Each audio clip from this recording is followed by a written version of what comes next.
আসসালামু আলাইকুম রহমতুল্লাহি ওয়া বারাকাতুহু। বেনামাজির শাস্তি সম্পর্কে কয়েকটি হাদিস। হজরত রাসূল করিম সাল্লাল্লাহু আলাইহি ওয়াসাল্লাম বলেছেন, যে লোক নামাজের হেফাজত করে না, অর্থাৎ নামাজ আদায় করে না, রোজ কিয়ামতে সেই ব্যক্তি মুক্তি পাবে না এবং মুক্তির সনদও পাবে না, তদরূপী কোনো নূরও লাভ করবে না। বস্তুত সে ফেরাউন, কারুন, হামান ও মুনাফিক উভয়কে সনদের সাথে জাহান্নামে নিক্ষিপ্ত হবে। মেসকাত মুসনাদ ইমাম আহমেদ। হজরত মায়াব ইবনে জাবাল রাদিয়াল্লাহু তাআলা আনহু বর্ণনা করেছেন, হজরত রাসূল করিম সাল্লাল্লাহু আলাইহি ওয়াসাল্লাম আমাকে 10টি ওসিয়ত প্রদান করেছেন।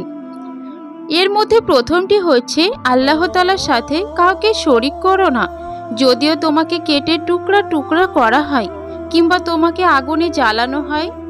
আর এর দ্বিতীয়টি হচ্ছে, তুমি কোনো অবস্থায় ফরজ নামাজ ত্যাগ করবে না। যে ব্যক্তি ইচ্ছে করে ফরজ নামাজ ছেড়ে দেবে, আল্লাহ তাআলা তার কোনো দায়িত্বই গ্রহণ করবে না। তিবরানি।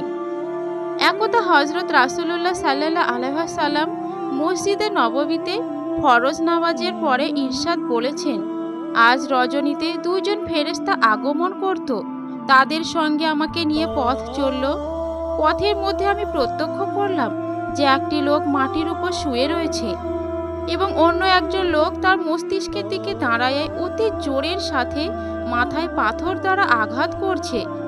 এতে তার মস্তিষ্ক বিচূর্ণ হয়ে যাচ্ছে এবং পাথরখানা ছুটে বুকে গিয়ে পতিত হচ্ছে।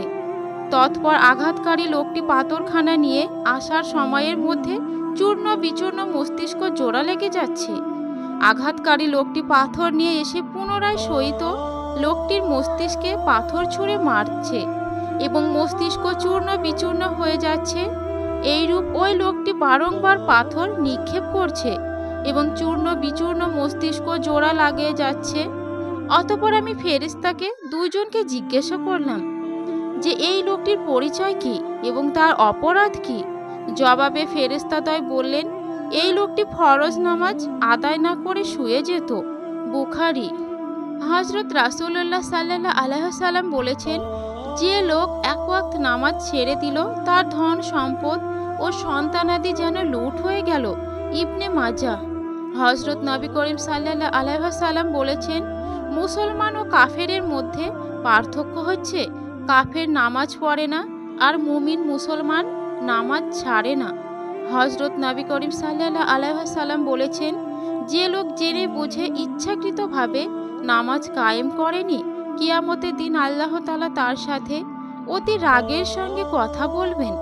তার গিবে মুনজেরি।